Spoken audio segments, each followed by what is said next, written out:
सशक्त भारत की नींव रखनी है। और ये जो ट्रम्प टैरिफ का जो इम्पैक्ट है वो हमारे इंडस्ट्री पे, हमारे कंट्री पे कम से कम हो, इसकी इसकी इसी की चीज को आगे लेके जाते हुए इस इम्पैक्ट को कैसे हम काउंटर करें, इसको हम आगे लेके जा रहे हैं। और हमारे मिनिस्ट्री ने, सबने इसमें काफी मंथन करके ये किया है कि जीएसटी में हमको एक रिफॉर्म लाना है। और वी आर रियली ग्रेटफुल कि ये रिफॉर्म जो है हमारे आम आदमी के लिए बहुत बेनिफिट है। इसमें कॉस्टिंग काफी कम होंगी, खपत ज्यादा होंगी, इंडिया की खपत ज्यादा होंगी, हमको एक्सपोर्ट के ऊपर डिपेंडेंसी जो है वो कम हो जाएगी। और हम लोग एक्सपोर्ट को कैसे बढ़ाए, इंपोर्ट कैसे कम करे, इसके ऊपर हमारा फोकस बढ़ाने के लिए ये सारी चीजें रिफॉर्म्स हो रहे हैं। अभी रही बात स्टील इंडस्ट्री की, तो स्टील इंडस्ट्री का एक पेंडिंग इशू अभी भी जीएसटी में चल रहा है। हम लोग कुछ अमेंडमेंट की बात कर रहे हैं, क्योंकि ग्रीन स्टील के लिए हम लोगों को रॉ मटेरियल जो है वो स्क्रैप है। और अगर हम लोग स्क्रैप यूज करते हैं तो स्क्रैप जो है वो अनऑर्गेनाइज सेक्टर से आता है। इस अनऑर्गेनाइज सेक्टर पे कंट्रोल हमारा नहीं हो सकता है, तो इसको एक तो ऑर्गेनाइज वे में लाना पड़ेगा। और ऑर्गेनाइज में लाने में जो चैलेंजेस है उसमें जीएसटी में रिफॉर्म्स लाने पड़ेंगे।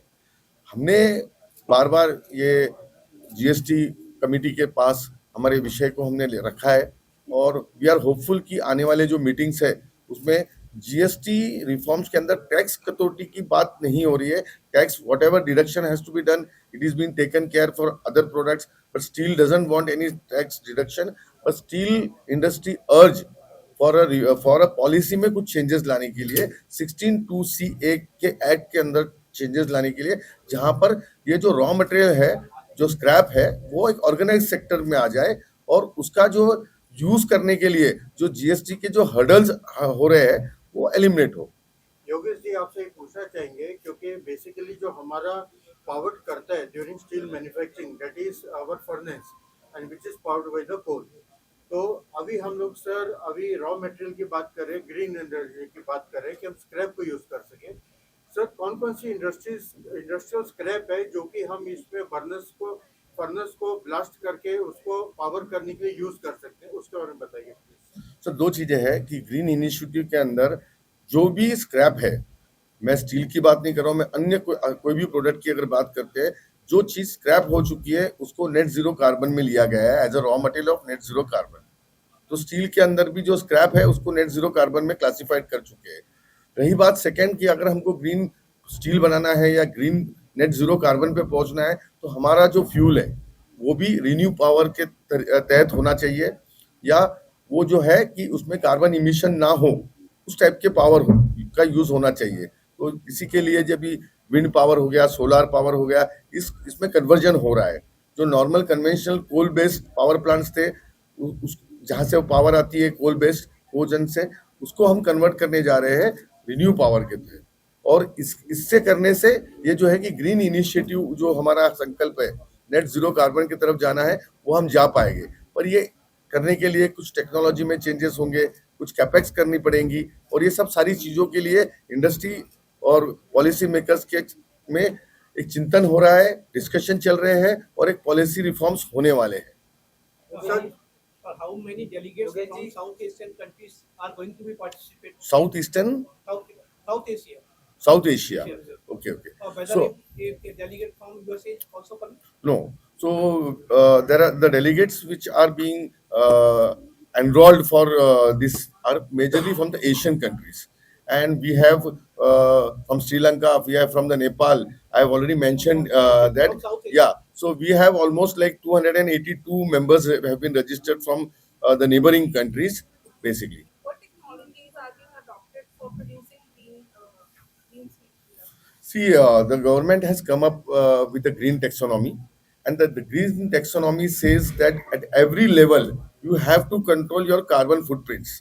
So कार्बन फुटप्रिंट कंट्रोल करने के लिए वहां पर जहां जहां भी हमको technology, change in raw material, change in use of fuel, ये सब सारी चीजें आ रही है। But the most important thing is that we are still awaiting for a technology of carbon capture. So carbon capture ये आने वाले समय में होगा, हाइड्रोजन का यूज इसमें होगा, और ये सब चीजों की टेक्नोलॉजी के लिए गवर्नमेंट ने काफी R&D का फंड भी रखा है, और हम लोग अगर हाइड्रोजन को as a fuel, as a sustainable green fuel use कर पाए तो हमारी journey for making the green steel और the green product becomes easier. Sir Yogesh ji, GST आईफा स्टीलनेस 2025 की बात कर रहे हैं, स्टील महाकुंभ की बात कर रहे हैं, उसमें किस तरीके से जो छोटे मैन्युफैक्चरर हैं उनको भी फायदा होगा इस महाकुंभ से? बहुत अच्छा क्वेश्चन पूछा आपने। इंडिया में क्या हो रहा था कि अभी तक सिर्फ बड़े स्टील प्लांट्स वालों को, जिसको हम प्राइमरी या मेन प्रोड्यूसर्स कहते हैं, जो 7-8 प्लेयर्स है, उन्हीं का ये हो रहा था। इस बार स्टील मिनिस्ट्री ने ये कहा कि भाई आप लोग 47% ऑफ द स्टील बनाते हो पर आपका रिकॉग्नाइजेशन नहीं है, क्यों नहीं आप सब इकट्ठा एक जगह आके अपने पॉलिसीज को, आपके इश्यूज को, और कैसे आपका प्रोडक्शन बढ़े, कैसे ये 47% से आगे बढ़े ताकि वो इंडिया के स्टील मेकिंग में कंट्रीब्यूट करे, स्टील प्रोडक्शन में कंट्रीब्यूट करे, बढ़ोतरी में कंट्रीब्यूट करे। तो इसके लिए मिनिस्ट्री ने हमको ये निर्देश दिया कि एसोसिएशन लेवल पे काफी काम होने चाहिए, और एसोसिएशन विद नीस्ट, नीस्ट जो है वो संस्था है जो स्टील मिनिस्ट्री के अंडर आती है। हमने ये रोड शो स्टार्ट किए। आज हम लास्ट 6 मंथ से रोड शो कर रहे हैं, हर क्लस्टर में जा रहे हैं, और क्लस्टर में जब हम जाते हैं तो पता चलता है कि इतने सारे इंडस्ट्रीज है छोटे छोटे जो कि आना नहीं आते नहीं है या आना नहीं चाहते। एसोसिएशन के साथ बोलो या मिनिस्ट्री के साथ बोलो, जो अपना अपना काम से काम करते हैं, छोटे से गांव में अपना प्रोडक्शन करते हैं, वहाँ की नीड को फुलफिल करते हैं, वहाँ की स्टील की डिमांड को, स्टील को फुलफिल करते हैं। तो ऐसे सारे छोटे लोगों को हमने इकट्ठा किया है। हम हर क्लस्टर में जाके उनका सारा जो नो हाउ है, उनकी क्या कैपेसिटीज है और वो क्या प्रोडक्शन करते हैं, इसकी पूरी जानकारी लेके हमने उन सभी को स्टील महाकुंभ में इनवाइट किया है। इसलिए मैं कहना चाह रहा था कि ये स्टील महाकुंभ में 3000 से भी ज्यादा स्टील मैन्युफैक्चरर जो कि अनआइडेंटिफाइड थे, जो पता ही नहीं था कि वो लोग काम कर रहे हैं। पता होता था पर वो उतने उतने रीजन के लिए पता होता था, पर वो दिल्ली तक या स्टील मिनिस्ट्री तक पता नहीं होता था, एसोसिएशन लेवल पे, नेशनल लेवल पे पता नहीं होता था। अब वो चीजें हो रही है, और इनको मिनिस्ट्री ने ये डिसाइड किया कि ऐसे स्टील प्लांट जो ऑलरेडी स्क्रैप बेस्ड यूनिट्स है, जो जिनका कार्बन इमिशन कम होता है, ऐसे को हम ग्रीन टेक्सोनॉमी के तहत इनको सर्टिफाई करेंगे। और मुझे खुशी होती है कहने के लिए कि स्टील मिनिस्ट्री ने ग्रीन स्टील सर्टिफिकेट इशू करना चालू कर दिया है। लास्ट मंथ में उन्होंने कुछ स्टील यूनिट्स को ग्रीन सर्टिफिकेट दिया है, और आने वाले स्टील महाकुंभ के अंदर भी यहाँ भी वो ग्रीन स्टील सर्टिफिकेट इशू करने वाले। इससे होगा क्या?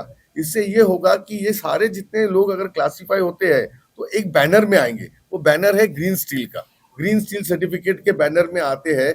तो इसका सारा जो है एक benefit national level, global level पे इंडिया को होगा। So what makes it unique as in this edition of Mahakumbh? What? What makes it unique? और भी तो पहले हुए होंगे। Yeah, so there are lot of seminars happening, but this time the tool of green steel, and to counterpart the Trump tariff, we all are coming together, and that's why this is called a steel Mahakumbh. Sir GST में अभी central government ने कुछ relaxation दिया है, तो क्या steel sector में इससे आपको कुछ बेनिफिट दिखाएगा? सर, इससे ओवरऑल कंजम्पशन बढ़ेगा, तो इनडायरेक्टली स्टील सेक्टर को बेनिफिट होगा। सेकंड, कोल के ऊपर जो सेस था उसका अभी क्लियरिटी नहीं है, पर अगर उसका सेस हट जाता है तो अगेन उसका बेनिफिट इनडायरेक्टली स्टील इंडस्ट्री को होगा। तो इनडायरेक्टली कोई भी टैक्स कम होता है तो बेनिफिट सबको होता है, ये तो पक्का है। क्या आपको दिखता है, मतलब कितना कम हुआ है आइडिया? नहीं, ऐसा स्टील सेक्टर में कोई परसेंटेज में कमी नहीं हुई। मैं बात कर रहा हूँ कि खपत बढ़ेगी। अगर टैक्सेस कम होते हैं, आम आदमी की सेविंग होती है, तो बाकी सभी चीजों की खपत बढ़ेगी। और हमारा जो हमको ये सारा चीजें जो हम कर रहे हैं वो काउंटर करने के लिए कर रहे हैं ट्रम्प टैरिफ के ऊपर। और एक चीज को अगर हम कंट्रीब्यूट करेंगे छोटा छोटा, तो इसको एक बहुत बड़ा ड्राइव मिलेगा अपनी जीडीपी को मूव करने का। सर, अगर गवर्नमेंट की बात करी जाए, government agrees for reforming the scrappers GST and all that, what percentage you can say, like in a layman language, how much percentage the small players, the industries and end users, they are going to get benefit from it? What percentage of in case of finance, if we take that X amount of percentage will come down, the prices will come down, and it's going to help the end customer, it's going to help the small players. See, basically, the capacity utilization of the steel manufacturing is almost like 70 to 72%. And if such demand is being created, so but natural, their capacity utilization will increase. And we can expect that if minorly 4% to 5% of the capacity increases, that means we are able to produce like 5 to 10 million tons of steel additional to what we produce today. सो ये सारी चीजों को देखते हुए आज हम 200-220 million ton का steel बना पा रहे हैं। तो अगर 5% भी अगर इसमें जो कैपेसिटी यूटिलाइजेशन से फर्क पड़ता है तो हमारा स्टील का ये होगा, तो ओवरऑल कॉस्टिंग कम होगी, ओवरऑल जो है डिमांड अगर बढ़ती है तो प्रॉफिट्स बढ़ेंगे। What collaboration or MOU you are thinking or expecting from this Mahakumbh? Yeah. So, first of all, I would like to say that in this Mahakumbh, majorly we are undergoing a discussion panels for the 2 days on various topics, various this thing. We are going to sign a MOU with the NIST and IFA for developing or for creating a youth with a steel know how.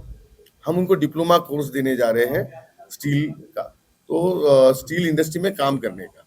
तो academically we are making 2 MOUs, and this MOU will be on the skilling, number one. Number two, there are some MOUs of investment coming in Maharashtra. So this is one of the major this thing. So maybe like around 20 to 25,000 crores of investment is expected in the steel industry from our members in the state of Maharashtra. So the same MOUs will be signed over in the Steel Mahakumbh. One MOU is being signed with the IITs, the IIT Powai and IFA. This MOU is basically for the R&D purpose. So to produce the green steel, to produce the sustainable steel, we are doing lot of R&Ds, and these R&Ds are being done with the IIT Powai's metallurgical department, and this will boost the sector to bring the technology in producing the green steel. Sir आप लोगों का जो 2030 का जो आप लोगों का आप लोगों ने सोचा है वो उसके लिए आप लोग और क्या क्या काम कर रहे हैं?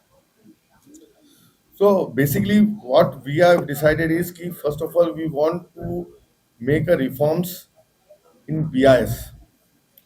So BIS standards जो है वो हमारे पास अभी जो BIS standard follow हो रहा है, that is we are following a old BIS standard, copy paste BIS standard of European, American, British standard. Now we have urged with the BIS department that we need to come up with our own BIS standard which is suitable for our region, our geographical conditions, and these reforms in BIS will boost the utilization of the raw material, the utilization of the steel for the country. So this is the target what we have taken. Lot of changes, lot of development in the technology to bring in to produce a green steel, hydrogen, use of hydrogen as a fuel, then how we can carbon capture. So these are the technologies where we are working with various institute, not only in India but all across the globe. अच्छी संस्थाओं के साथ हम लोग काम कर रहे हैं। सर मेरा एक कमल सर से सवाल है, सर आप इसके बारे में क्या कुछ बताना चाहेंगे जो 19 और 20 सितंबर को मुंबई में होने वाला है? जो महाकुंभ हो रहा है, इससे पहले हम स्टील एक्स 23 भी किया, 24 भी किया। अब की हमने जो प्रयागराज में महाकुंभ हुआ और जिस प्रकार से वहाँ पे जनता उभरी, जनता मतलब एक विश्व विख्यात वो हुआ, तो हमने कहा एक स्टील का भी हम महाकुंभ करते हैं, और जिसके अंदर प्रत्येक स्टील की इंडस्ट्री हमारे भाग ले रही है, क्योंकि हमारी इंडस्ट्री जो स्टील की है ये रूरल एरिया में स्थापित है। हम मतलब आप देखेंगे कि बड़ी इंडस्ट्री तो एक जगह स्थापित हो जाती है तो उसके लॉजिस्टिक के खर्चे बहुत होते हैं, और हम वहीं पे अपनी इंडस्ट्री लगाते हैं जहाँ पे इसकी आवश्यकता होती है, तो उसमें खर्चे कम होते हैं और जनता तक इसकी पहुँच पाती है। और हमारा टारगेट जो प्रधानमंत्री जी कहते हैं कि प्रत्येक व्यक्ति के सर पे छत होनी चाहिए, उस टारगेट को पूरा करना और गांव-गांव में अपनी इंडस्ट्री को स्थापित करके वहाँ पे सस्ता और टिकाऊ सरिया बढ़िया टीएमटी उपलब्ध कराना है। तो आप लोग गाँव-गाँव पर कैसे पहुँच रहे हैं? क्या गांव-गांव में हमारी इंडस्ट्री लग रही है। आप देखेंगे जो हमारी इंडस्ट्री का स्ट्रक्चर है, ये हम इंडस्ट्रियल एरिया में नहीं, कहीं पे भी हम इंडस्ट्री फार्म हाउस को उसकी जगह लेके और वहीं पे हम स्थापित कर लेते हैं। और आज जो प्रॉब्लम, जैसे योगेश जी ने बताया, आप लोगों को बताओ कि 2 प्रॉब्लम हमारी चल रही है, जो बैरियर है। एक तो जीएसटी 2 आया, इसके लिए आम कंज्यूमर को रिलीफ मिला और ये बहुत प्रशंसा की बात है। परंतु हमारी प्रॉब्लम जो है वो ये है कि जीएसटी हम एक बारी देते हैं रॉ मटेरियल खरीदने के लिए, और फिर हमें पुराना उसे दोबारा से डिपार्टमेंट हमारे ऊपर क्लेम करता है मैं पेनल्टी और मैं इंटरेस्ट की। क्योंकि पहला जब जीएसटी देते हैं हम उनको देते हैं जो डिपार्टमेंट ने पोर्टल पे जिनको रजिस्टर किया हुआ और लाइसेंस दिया हुआ है कि ये लोग जो है इनको जीएसटी आप देंगे रॉ मटेरियल खरीदने पे। वो डिपार्टमेंट की कमी के कारण, उनकी मजबूरी पता नहीं क्या है, वो लोग भाग जाते हैं और डिपार्टमेंट को जीएसटी जमा नहीं कराते। अब जीएसटी उसको हमारे ऊपर दोबारा कहता है जी आप दो, वो तो निकल गया। हमारा कहना यह है कि वो डिपार्टमेंट की जिम्मेदारी है कि वो डिपार्टमेंट उनको पकड़े या हमसे डायरेक्ट जीएसटी ले ले, हम जीएसटी को डायरेक्ट दे देंगे। डिपार्टमेंट के मतलब जीएसटी डिपार्टमेंट को डायरेक्ट दे देंगे। जीएसटी में कोई छूट की डिमांड या वो नहीं कर रहे, हम इससे रिलीफ चाहते हैं।